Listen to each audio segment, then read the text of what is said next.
Hey folks, my name is Lauren, 33, female.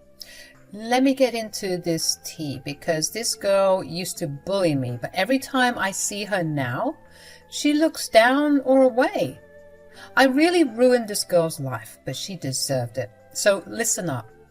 So the girl in question is my dear sweet sister-in-law, Paris. Let me tell you something, spoiled doesn't even begin to cover it. You see, I married into a pretty wealthy family, and before you ask me how I did it, I honestly don't know. Sometimes I think I'm dreaming and I have to pinch myself every now and then because jumping from living paycheck to paycheck to essentially never having to worry about money again is a jarring experience. I am so grateful. No, but seriously, I met Ricky through an auction I was working as a waitress at. Turns out that he and his friends would attend some auctions while they're completely drunk, and they buy the worst art at the most ridiculous prices just for fun. Yeah, he's that kind of rich. Anyways, we locked eyes, and for some reason he was interested in me. Me, a damn waitress. Crazy, I know. I kept my guard up, of course. I've seen the movies. I know rich people can be snobby sometimes and they like toying with us poor people because I guess it's fun for them to gloat, but Ricky was genuinely interested in me. Maybe we were soulmates in a past life or something. I certainly wasn't complaining. We started dating, and believe me, meeting his family was a whole experience. Everyone seemed nice on the surface, but Paris, oh boy, she took snobbiness to a whole new level. From the get-go, she made it clear that she didn't think I belonged in their elite little world. She would toss these subtle insults my way during family gatherings, the kind that were wrapped in a smile, so if I retaliated, I'd look like the bad guy. Like, I get it. Your family has more zeros in their bank account than I have in my student loans. But that doesn't mean you get to treat people like they're beneath you, right? Oh, you guys, you won't believe what happened. What? A homeless bum had the audacity to look at me. Can you believe it? Like, they need to teach them not to do that. Don't be such a snob. What's wrong with you? You know what? You're right. I should be used to dealing with bookies now, especially with Lauren around now. When are you going to get tired of your little plaything? Hello, I'm standing right here. Unfortunately. Okay, Paris, enough. Quit being such a pain. You're all just mad at me because I'm being honest. Not my fault you can't accept the fact that you're dating a bum. I'm not a bum. Don't speak to her that way, I swear to God. Whatever. At first, I tried to keep my cool, not wanting to create drama and all, but Paris just kept pushing those buttons, you know? I'd be chatting with someone and she'd swoop in with some backhanded compliment or a snarky remark that left me seething inside. Ricky's other family members were actually really nice and they loved hearing different perspectives since we obviously came from different classes. Now, don't get me wrong. There were some ignorant comments and some microaggressions thrown here and there, but I chalked that up to ignorance and upper-class elitism. It wasn't completely their fault because that's how they were raised. Ricky would try the hardest and he had never made me feel uncomfortable, and I was falling in love with him more and more each day. I tried not to let the ignorant remarks affect me too much. I mean, they were trying, right? But when it came to Paris, now that was a different story. She was doing this for fun, like hunting for sport. She knew what she was doing and she was thrilled every step of the way. She really tried to embarrass me all the time, and both Ricky and I were getting fed up. Turns out it wasn't just us. Everyone in Ricky's family was getting sick and tired of Paris's antics. She'd always been a brat, getting everything she ever wanted because she was the youngest, and Ricky's parents would be annoyed with her and her bullying. The last straw came when she ruined my surprise proposal. Yeah, you heard that right. I got robbed of my surprise proposal that Ricky was organizing because she couldn't keep her big mouth shut. She claimed that it was an accident, that she didn't mean to send me that text detailing everything about the proposal and the after party, but we were all calling BS. Ricky was fuming, and he knows his sister better than anyone, so I think he's a reliable source. If he says that she did it on purpose, then I believe him. I tried to smooth things over, telling Ricky that it was fine and that I would say yes 1,001 times, which helped him calm down a bit, but not enough. He told his parents about it, and they were really angry too. They had been talking about cutting her off, at least for a while, so that she could learn to be an adult. But they had never been more serious about it than in that moment. To everyone's surprise, including my own, I stood up for Paris, telling Ricky and his parents that they didn't need to go that far, and that as much as we didn't believe her, there was no way we could really prove that it was on purpose, so they should go easy on her and give her one last chance. They all commended me for being so kind to someone who was so mean to me, and to this day I don't fully know why I did it. Maybe I was just excited knowing that I was about to marry the love of my life. Paris didn't even know that she was about to be cut off and that I stood up for her, which would tick me off a bit more when she would make her rude comments. But hey, good deeds don't go off unpunished. But hey, I didn't marry her. I married Ricky, and he was worth every eye roll and condescending comment from her. We eventually got hitched, and that's when things went from bad to worse. You know how some in-laws can be a bit much during wedding planning? Paris was a one-woman circus of chaos. She had opinions about everything, from the flowers to the seating arrangement, and let's not even talk about the bridesmaid dresses. I swear, she acted like it was her wedding and not ours. We did our best to ignore her, which wasn't too hard because my wedding was immaculate. Honestly, words couldn't describe how beautiful everything was. I had never seen so many diamonds on a dress before, real ones at that.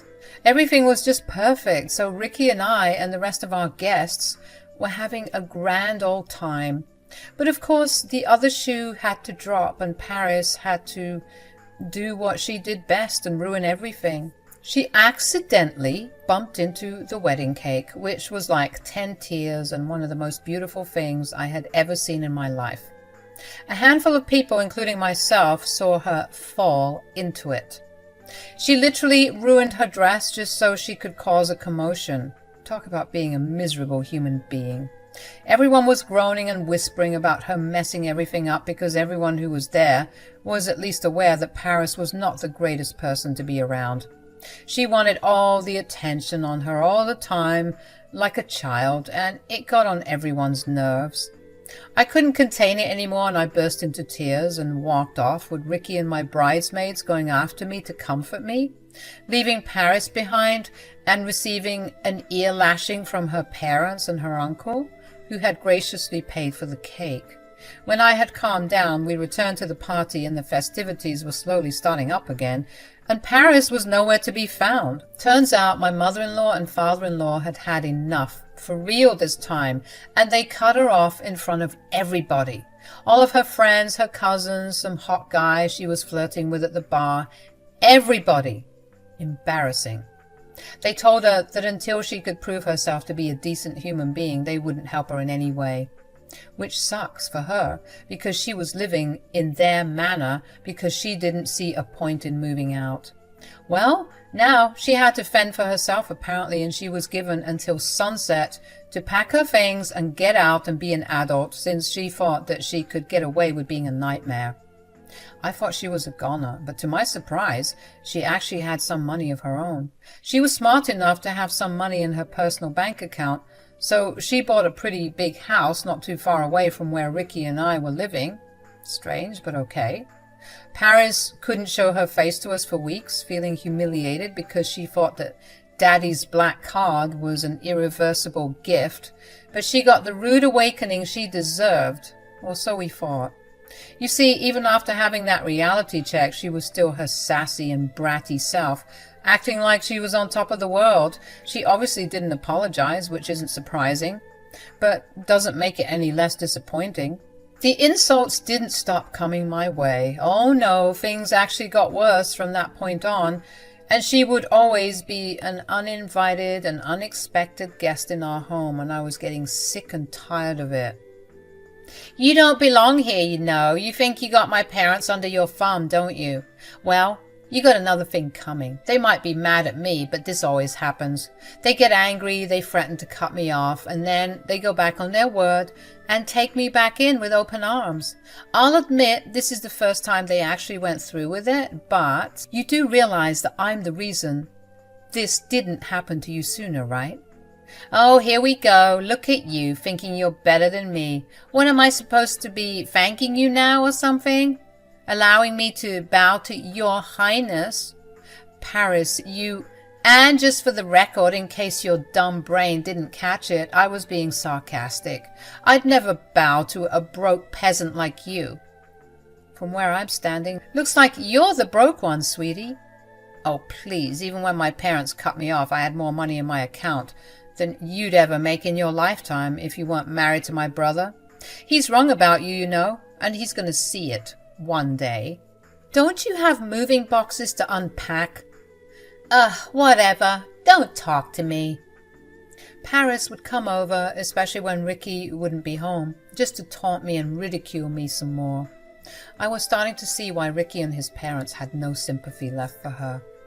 She was such a rotten lady. I couldn't believe half of the things that would come out of her foul mouth.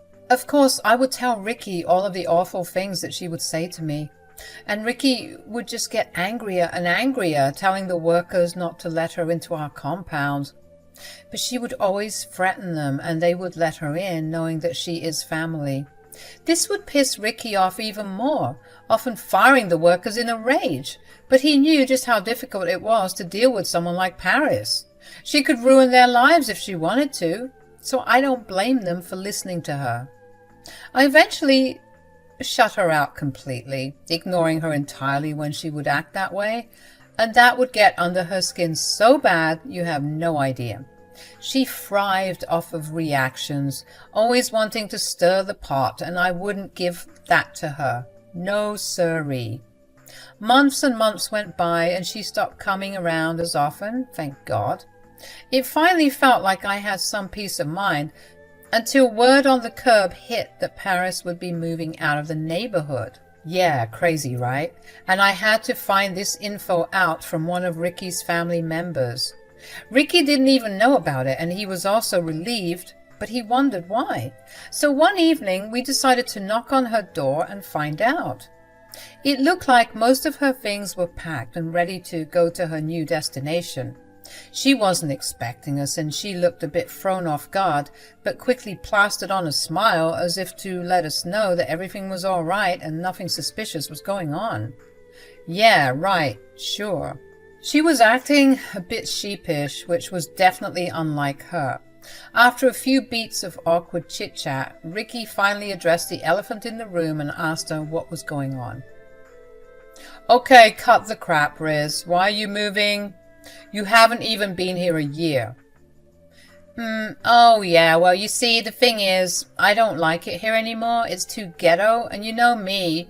I live for the finer things in life. I can't continue living here. It's embarrassing. What are you talking about? You said you always loved it here. Yeah? Well, I changed my mind. What's really going on? Are you broke? What? No, of course not. Okay, then tell us. Wow, Paris, how did you blow all that money in just a couple of months? Well, to be fair, I thought Mom and Dad would come back begging for me to move back in with them by now. I spent all my money on clothes and trips to Dubai to meet Chelsea. Are you serious right now? How was I supposed to know that they were being serious? It's not my fault. So now you're moving out? Where are you going? I'm going to live at Stephanie's house. Wow. A roommate, Paris? That's a new low. It is not low. It's classy and stylish. Trust me. It's like a grown-up sleepover. Everyone is doing it, especially after COVID. It's important, you know, sharing a space with someone. Good for your mental health. Right. And you Don't you dare look at me like that, like you feel sorry for me. But I kind of do. Well, you shouldn't. You should never forget your place. Paris, come on. I'm hosting a garage sale. Garage sale? For what? It's probably for extra cash. It most certainly is not for extra cash. Do you think I'm struggling like you? You must be out of your mind. You wouldn't know anything about it. I think Kendall Jenner did it recently too. Yeah, she did. It's chic and so in right now. Whatever you say. Anyways, I'm having a garage sale tomorrow because I have to leave the day after. So don't bother coming. I guess this is goodbye. What? Why? Because, Lauren, one thing you should get through your thick skull is this. You're nothing without Ricky. Paris, can it right now. And you're too broke to afford even my trash. Do yourself a favor. Don't embarrass yourself or me tomorrow, okay? Think of my garage sale like a block party. Oh, wait. You wouldn't know what that is. Okay, we're leaving now. Good luck with your roommate. Don't call us, ever. I told you she isn't going to be my roommate. I had just about enough of my sister-in-law's BS and the way she was treating me. I couldn't believe the nerve she had. She was literally homeless and she wanted to point fingers at me. The next house she moves into better be made of glass, just to show the world how much of a hypocrite she is. Ricky could tell that I was very angry on our way home, and he was asking me what I was thinking. I didn't want to be honest because the truth sounded terrible, but he was my husband and I loved him, so I started spilling my guts. I told him how badly I wanted revenge. I just wanted to do something that would make her shut up and leave me alone. I know she's your sister, but... No, trust me, I get it. He wasn't used to dealing with her lip all the time, saying that she seemed to have gotten worse when I came into the picture. I told him that I wanted to see her speechless, and he said he was on board with whatever plan I was thinking to get back at her because it had been a long time coming. We spent the rest of the night laughing and planning. The next day was Paris's extravagant garage sale. I had seen her post all over social media about how this garage sale was going to be epic. With all the noise she was making on social media, I thought that we would be able to hear the party garage sale from our own home. But there was nothing, just crickets. Ricky was on his way to work and wished me luck with my plan to get revenge on Paris. So after gussying myself up a bit, I got ready to rain on her parade. I pulled up to the block party, deciding to walk here just so I could enjoy the stroll, and she saw me coming up from a distance. To my surprise, her garage sale was a bust. Only a couple of people were walking around, and she had made her stuff so pricey that a lot of people ended up leaving without buying anything. She turned redder than a tomato and started insulting me like she usually did. But I wasn't having any of it this time, not with my ace up my sleeve. Well, well, well, look what the cat dragged in. Oh, is your epic party turning out to be a dud? What the hell are you doing here? Didn't I tell you not to come? The street is public property, Paris. I can be here if I want to. Besides, I'm here just to admire something. Ha! I knew it. You're just like a moth attracted to shiny things. I knew you couldn't resist coming here and looking at my assets. Oh, no, I wasn't talking about that. I'm talking about the house. The house? Why would you want to look at my house? Well, that's the thing, isn't it? It's not your house anymore now, is it? Okay, and? You literally used to serve tables like a slave, and you want to talk about people owning houses? Have you ever owned a house in your life? I don't think so. I just laughed at her, and she asked me what was so funny. I told her not to hold her breath because just then the moving trucks I had gotten had arrived and were parked on the curb right in front of her house. She was confused, of course, and I pulled out of my pocket a set of keys to the house. Yep, I just bought her house. You see, the night before, when I was plotting my revenge with my man, he told me that I needed to hit her where it hurt if I wanted to shut her up for good, and that's when I suggested I buy her house. I was planning on moving my mom in there because her boyfriend recently passed away, and I wanted to do something nice for her and move her closer to me since she was lonely. Ricky said that was a perfect idea and that he would pay for it ASAP.